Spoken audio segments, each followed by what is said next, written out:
El 20 de julio de 1944, a las 12:42 del mediodía, una violenta explosión sacudió la sala de conferencias de la guarida del Lobo, el cuartel general de Adolf Hitler, situado en Rastenburg, Prusia Oriental.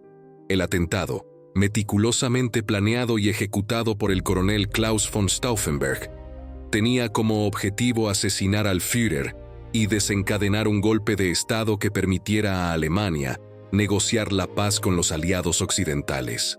La bomba, hábilmente escondida en un maletín de cuero, estalló con fuerza devastadora, pero Hitler sobrevivió con heridas menores. El fracaso del atentado marcó el inicio de una brutal represión que llevaría a la ejecución de miles de personas y al colapso definitivo de la conspiración antinazi, más importante de la Segunda Guerra Mundial. Sin embargo, lo que convierte este episodio histórico en particularmente fascinante es la serie de oportunidades perdidas que, de haber sido aprovechadas, podrían haber alterado radicalmente el curso de la guerra y, con ella, el destino de millones de personas. El atentado no fracasó por falta de valentía o determinación, sino por una combinación de circunstancias fortuitas, errores tácticos y decisiones apresuradas que, en conjunto, salvaron la vida del dictador y condenaron a los conspiradores.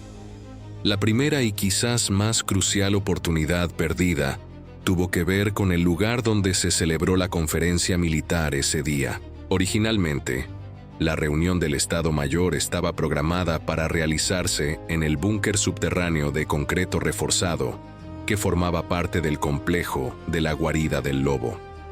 Este búnker, diseñado específicamente para proteger a Hitler de bombardeos aéreos, habría tenido el efecto contrario en caso de una explosión interna. Las gruesas paredes de hormigón habrían contenido completamente la onda expansiva, convirtiéndola en una trampa mortal para todos los presentes. Sin embargo, debido al calor sofocante del verano prusiano, se tomó la decisión de trasladar la reunión a una sala de conferencias situada en la superficie.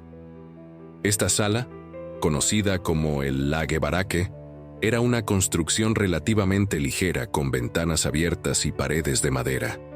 Cuando la bomba detonó, las ventanas abiertas permitieron que gran parte de la energía de la explosión se disipara hacia el exterior, reduciendo drásticamente su efectividad letal.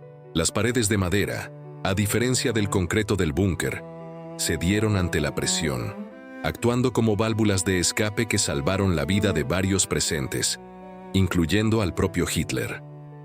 Esta decisión fortuita, tomada por razones de comodidad climatológica y sin ninguna consideración estratégica, resultó ser el factor más determinante en la supervivencia del dictador. Si la reunión se hubiera mantenido en el búnker subterráneo como estaba previsto inicialmente, es altamente probable que Hitler hubiera muerto en el acto, junto con la mayoría de los oficiales de alto rango presentes. El curso de la historia habría sido completamente diferente. Una vez dentro de la sala de conferencias, Stauffenberg logró colocar el maletín con explosivos a escasos centímetros de donde se encontraba Hitler, quien estaba inclinado sobre la gran mesa de roble, examinando mapas militares. La posición era óptima. La proximidad del explosivo al objetivo prácticamente garantizaba un resultado letal. Stauffenberg activó discretamente el detonador temporizador, que le daría aproximadamente 10 minutos para abandonar el lugar, y salió de la sala bajo el pretexto de realizar una llamada telefónica urgente. Sin embargo, en los minutos siguientes ocurrió un evento aparentemente trivial, que tendría consecuencias monumentales. El coronel Heinz Brandt, uno de los oficiales presentes, encontró el maletín en su camino mientras intentaba acercarse más a la mesa para ver mejor los mapas. Sin darle mayor importancia, Brandt tomó el maletín y lo movió hacia el otro lado de la pata gruesa de roble de la mesa, alejándolo varios centímetros de Hitler. Este simple gesto, realizado sin ninguna intención conspirativa sino por mera conveniencia, desvió crucialmente la onda expansiva de la bomba. Cuando el explosivo detonó, La sólida pata de roble de la mesa actuó como un escudo parcial, absorbiendo y desviando gran parte de la fuerza de la explosión. Hitler, que estaba del otro lado de esta barrera improvisada, sufrió solo heridas menores, tímpanos perforados, quemaduras leves y contusiones. Irónicamente, el coronel Brandt, quien inadvertidamente había salvado la vida del Führer, murió días después a causa de las heridas sufridas en la explosión. Si el maletín hubiera permanecido en su posición original, inmediatamente junto a Hitler sin ninguna barrera intermedia, la explosión habría sido devastadora para el dictador. Esta pequeña modificación de la posición del explosivo representó la diferencia entre el éxito y el fracaso de todo el plan. Stauffenberg había preparado meticulosamente 2 cargas de explosivos plásticos británicos capturados, cada una con suficiente potencia para causar destrucción masiva en un espacio cerrado. El plan original contemplaba activar ambas cargas simultáneamente, duplicando así la potencia destructiva de la bomba y garantizando virtualmente la muerte de todos los presentes en la sala de conferencias. Sin embargo, en los momentos previos al atentado, mientras Stauffenberg se preparaba en una habitación adyacente para activar los detonadores, fue interrumpido por el sargento Werner Vogel, un ayudante que lo apremió para que se apresurara y asistiera a la reunión que estaba por comenzar. Esta interrupción imprevista forzó a Stauffenberg a tomar una decisión apresurada. Solo logró activar el detonador de una de las 2 cargas antes de verse obligado a salir hacia la sala de conferencias. La segunda carga explosiva, que habría duplicado la potencia de la explosión, quedó sin activar en la habitación contigua. Este explosivo adicional nunca fue descubierto inmediatamente después del atentado, lo que sugiere que Stauffenberg logró deshacerse de él o esconderlo antes de abandonar el complejo. La diferencia entre una carga explosiva y 2 es considerable. Mientras que la explosión con una sola carga resultó ser insuficiente para matar a Hitler en las condiciones imprevistas de la sala de madera con ventanas abiertas, la detonación simultánea de ambas cargas habría generado una devastación mucho mayor, posiblemente suficiente para anular incluso las ventajas protectoras del cambio de ubicación. Esta tercera oportunidad perdida demuestra cómo los pequeños contratiempos y las interrupciones imprevistas pueden tener consecuencias históricas de magnitud incalculable. Inmediatamente después de la explosión, Stauffenberg se encontraba ya fuera del edificio, habiendo salido discretamente minutos antes de la detonación. Desde su posición, presenció la violenta explosión que destruyó parcialmente la sala de conferencias, levantando una nube de humo, escombros y polvo. La magnitud de la explosión parecía confirmar el éxito de la misión. Era difícil imaginar que alguien pudiera sobrevivir a semejante devastación. Convencido de que Hitler había muerto, Stauffenberg y su ayudante, el teniente Werner von Haeften, iniciaron su escape del complejo de la guarida del lobo. A pesar de los controles de seguridad y las primeras órdenes de cierre del perímetro, lograron atravesar los 3 anillos de seguridad mediante una combinación de autoridad militar, credenciales falsificadas y audacia. Una vez fuera, abordaron un avión que los llevaría a Berlín, donde debían coordinar la fase siguiente del golpe de Estado conocido como Operación Valquiria. Sin embargo, esta asunción de éxito sin verificación visual directa resultó ser un error fatal. Stauffenberg no confirmó personalmente la muerte de Hitler, confiando únicamente en la magnitud aparente de la explosión. Esta falta de confirmación permitió que el régimen nazi reaccionara con extraordinaria rapidez.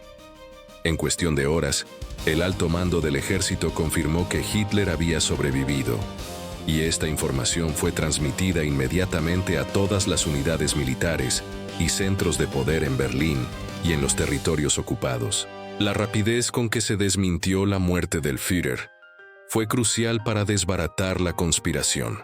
Si Stauffenberg hubiera esperado unos minutos más para obtener confirmación visual, o si hubiera establecido un sistema de verificación independiente con alguien que permaneciera en el lugar. Los conspiradores en Berlín habrían tenido información precisa para ajustar sus planes. El golpe podría haberse abortado de manera ordenada, salvando potencialmente las vidas de muchos conspiradores, o alternativamente, podrían haberse tomado medidas más drásticas para completar la misión. Al llegar a Berlín alrededor de las 16:00 horas, Stauffenberg y los principales conspiradores se dirigieron inmediatamente al Wendler Block, el edificio del alto mando del Ejército de Reserva, donde esperaban iniciar la siguiente fase del golpe. El Plan Valkyria era, en teoría, un protocolo de emergencia legítimo diseñado para movilizar el Ejército de Reserva en caso de disturbios internos o levantamiento de trabajadores extranjeros. Los conspiradores planeaban utilizar este mecanismo existente para tomar el control de Berlín y de las principales ciudades alemanas. El éxito del golpe dependía crucialmente de la cooperación del general Friedrich Fromm, comandante del Ejército de Reserva, quien tenía la autoridad para activar oficialmente la Operación Valkyria. Sin embargo, cuando se le informó del atentado y se le pidió que iniciara el golpe, Fromm vaciló fatalmente. En una llamada telefónica al mariscal de campo Wilhelm Keitel, en la guarida del Lobo, Fromm recibió confirmación de que Hitler había sobrevivido al atentado. Esta confirmación paralizó a Fromm, consciente de las terribles consecuencias de unirse a un golpe fallido. Se negó rotundamente a colaborar. Los conspiradores se vieron forzados a arrestarlo y proceder sin su autorización oficial, lo que debilitó significativamente la legitimidad de las órdenes que comenzaron a emitir en su nombre. Muchos comandantes militares en Berlín y otras ciudades dudaron en obedecer órdenes que parecían proceder de una autoridad cuestionable. La vacilación de Fromm tuvo un efecto dominó devastador. Si hubiera actuado con decisión y comprometido desde el principio su autoridad con el golpe, las órdenes de movilización habrían sido obedecidas con mayor prontitud y menos cuestionamientos. El tiempo crítico perdido en estas primeras horas permitió que el régimen nazi se reorganizara y lanzara una contraofensiva efectiva. Para cuando las tropas del Ejército de Reserva finalmente comenzaron a movilizarse y ocupar posiciones estratégicas en Berlín, el régimen ya había consolidado su narrativa de que el Führer había sobrevivido y que los conspiradores eran traidores. Los conspiradores alemanes que planearon la Operación Valkyria eran en su mayoría oficiales del ejército y funcionarios civiles que estaban convencidos de que Alemania debía salir de la guerra para evitar su destrucción total. Su objetivo no era solo eliminar a Hitler, sino también establecer un gobierno de transición que pudiera negociar términos de paz razonables con los aliados occidentales, particularmente con Gran Bretaña y Estados Unidos. Sin embargo, uno de los puntos más débiles de la conspiración fue la falta de canales de comunicación sólidos y compromisos previos con los gobiernos aliados. Aunque se habían realizado algunos contactos discretos, a través de intermediarios en países neutrales como Suiza y Suecia, no existían garantías claras de que los aliados estuvieran dispuestos a negociar con un gobierno alemán post-Hitler. De hecho, la política oficial de los aliados, establecida en la Conferencia de Casablanca en enero de 1943, exigía la rendición incondicional de Alemania. Esta falta de respaldo diplomático internacional debilitó fundamentalmente la legitimidad del golpe proyectado. Incluso si los conspiradores hubieran logrado tomar el poder, enfrentaban la posibilidad muy real de que los aliados rechazaran cualquier negociación y continuaran la guerra hasta la destrucción completa de Alemania. Esta incertidumbre también contribuyó a la vacilación de muchos oficiales militares que, aunque descontentos con Hitler, no veían una alternativa clara que pudiera salvar al país.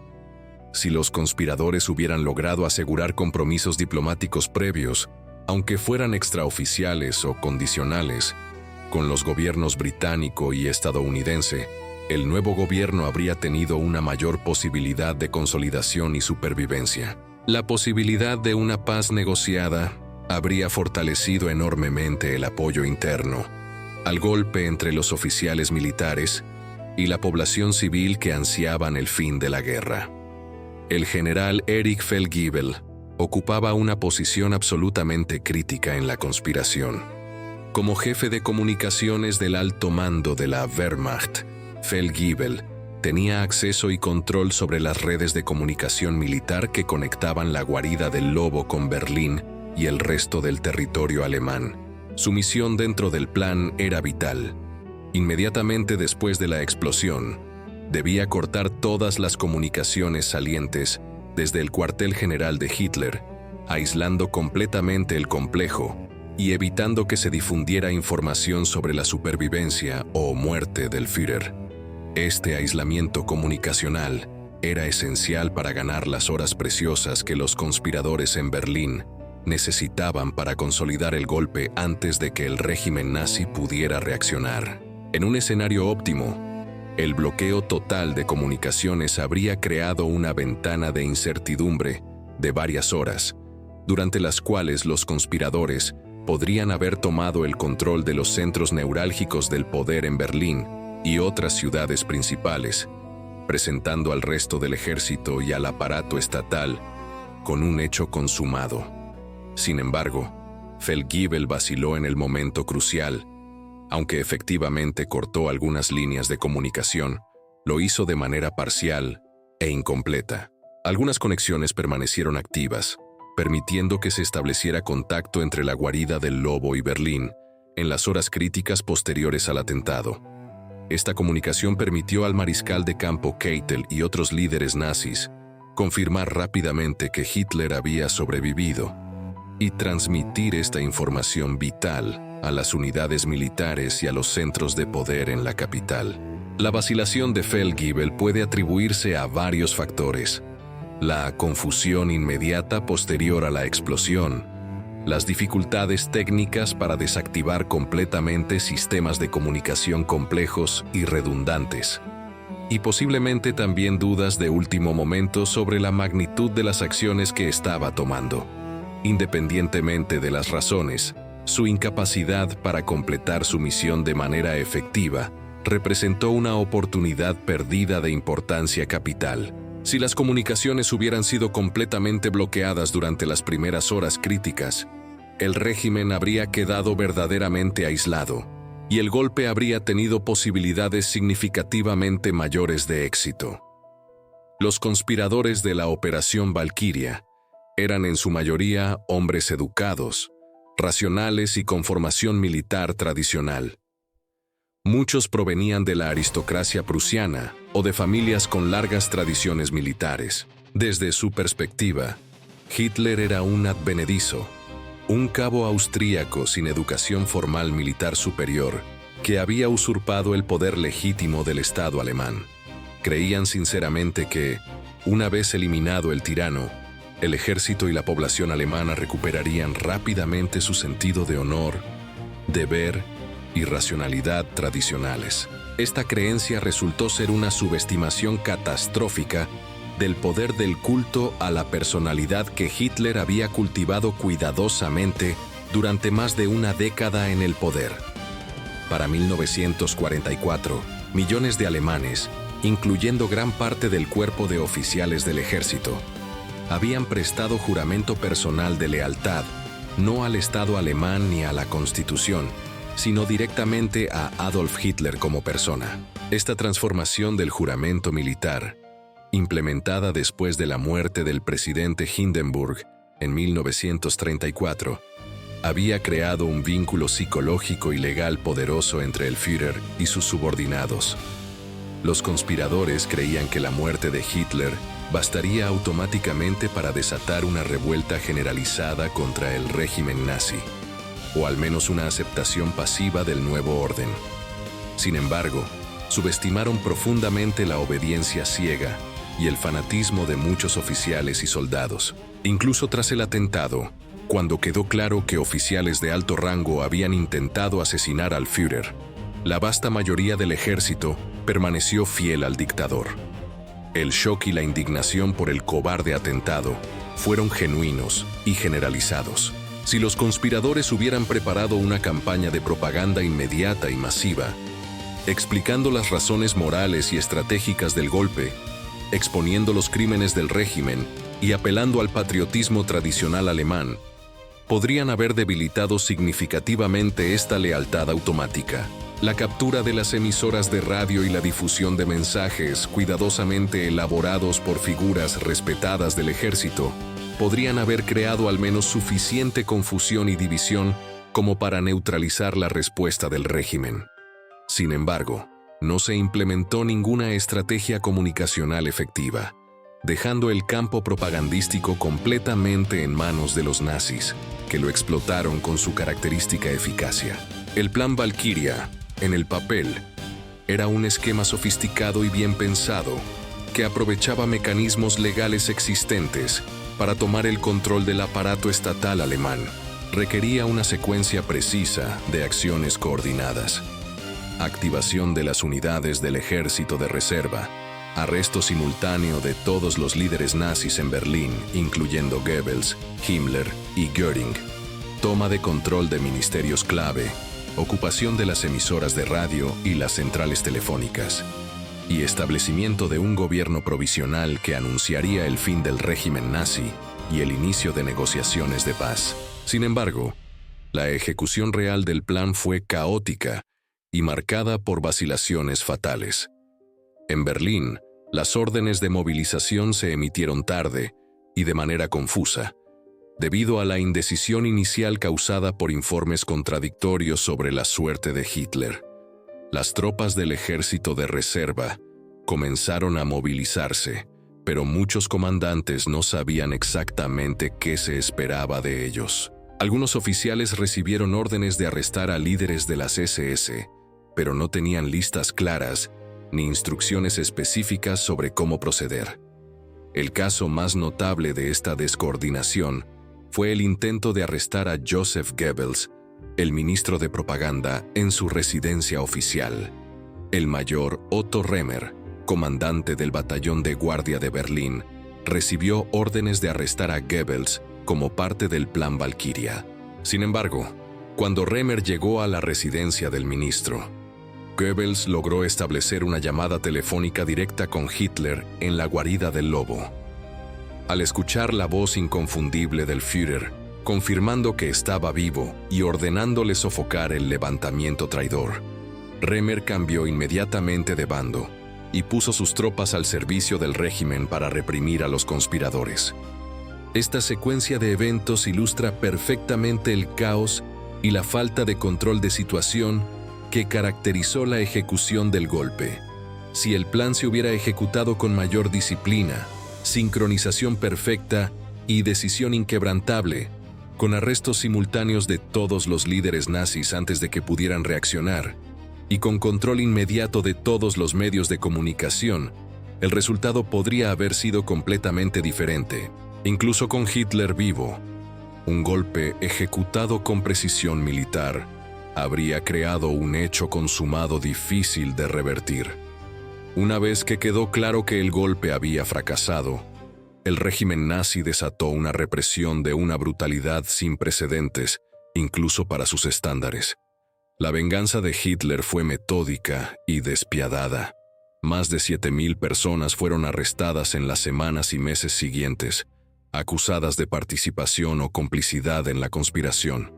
De estas, aproximadamente 4,980 fueron ejecutadas después de juicios sumarios llevados a cabo por el infame Tribunal del Pueblo presidido por Roland Freisler. Los métodos de ejecución fueron deliberadamente crueles y humillantes. Klaus von Stauffenberg fue fusilado en el patio del Wendler Block esa misma noche del 20 de julio, junto con otros conspiradores principales. Otros, sin embargo, fueron sometidos a torturas prolongadas antes de ser colgados con cuerdas de piano, enganchos de carnicero, muertes lentas y agonizantes que fueron filmadas por orden de Hitler, quien supuestamente visionaba estas grabaciones repetidamente. Figuras prominentes como el mariscal de campo Erwin Rommel, el zorro del desierto, quien había expresado simpatía por los conspiradores aunque sin participar activamente, fue forzado a suicidarse con cianuro en octubre de 1944, bajo amenaza de que su familia sería perseguida si se negaba. El general Ludwig Beck, ex jefe del Estado Mayor y figura central de la conspiración, intentó suicidarse con un disparo pero falló, siendo finalmente rematado por un sargento. Friedrich Olbricht, otro conspirador clave, fue ejecutado junto con Stauffenberg. Henning von Treschow, uno de los organizadores originales de la resistencia militar, se suicidó en el frente oriental al conocer el fracaso del golpe, haciéndolo parecer como una muerte en combate para proteger a su familia. El régimen utilizó el atentado como pretexto para una purga masiva del ejército, eliminando cualquier vestigio de independencia o pensamiento crítico. El saludo militar tradicional fue reemplazado obligatoriamente por el saludo nazi. Las SS, bajo el control de Himmler, expandieron dramáticamente su influencia sobre las Fuerzas Armadas. La Wehrmacht, que había mantenido cierto grado de autonomía corporativa, quedó completamente subordinada al partido nazi. La Operación Valkyria fue el intento más serio y mejor organizado de derrocar a Hitler desde dentro del propio aparato militar alemán. Aunque fracasó en sus objetivos inmediatos, demostró de manera inequívoca que existía resistencia interna significativa al nazismo, contradiciendo la narrativa de complicidad total del pueblo alemán con los crímenes del régimen. Los conspiradores actuaron por convicción moral profunda, plenamente conscientes de que sus acciones les costarían probablemente la vida incluso en caso de éxito. No eran demócratas liberales en el sentido moderno. Muchos eran conservadores tradicionales, monárquicos o nacionalistas que se oponían a Hitler por razones tanto morales como estratégicas. Sin embargo, su disposición a sacrificar todo por detener la máquina de muerte nazi merece reconocimiento histórico. Su legado perdura como símbolo de coraje cívico y dignidad humana frente a la tiranía totalitaria. En la Alemania de posguerra, los miembros de la resistencia del 20 de julio fueron gradualmente reivindicados y honrados. Hoy, calles, plazas y edificios públicos llevan sus nombres. El Wendler Block, escenario de los eventos finales del golpe, alberga ahora el Memorial de la Resistencia Alemana. Cada una de las 9 oportunidades perdidas en ese día trágico del 20 de julio de 1944 representa una bifurcación potencial en el curso de la historia. El ejercicio de imaginar escenarios alternativos es, por supuesto, especulativo, pero no carece de valor. Si Hitler hubiera muerto ese día, es altamente probable que Alemania hubiera buscado salir de la guerra en meses, no en el mayo de 1945 tras 11 meses adicionales de destrucción masiva. Los últimos 10 meses de la guerra fueron particularmente devastadores. La ofensiva soviética que comenzó en enero de 1945, con la Operación Vistula-Oder, causó millones de muertes militares y civiles. Los bombardeos aliados sobre ciudades alemanas se intensificaron, culminando en la destrucción de Dresde en febrero de 1945. El Holocausto continuó operando a toda capacidad hasta los últimos días, asesinando a cientos de miles adicionales. La batalla de Berlín en abril-mayo de 1945 costó aproximadamente 300.000 vidas en combates urbanos brutales. Una salida de la guerra en el verano u otoño de 1944 habría evitado esta devastación final. Europa habría sido reconstruida bajo condiciones políticas potencialmente diferentes. La Guerra Fría podría haber tomado formas distintas si las fuerzas soviéticas no hubieran penetrado tan profundamente en Europa Central. El mundo que conocemos hoy podría ser radicalmente distinto. Pero la historia no se escribe con hipótesis ni conjeturas contrafactuales.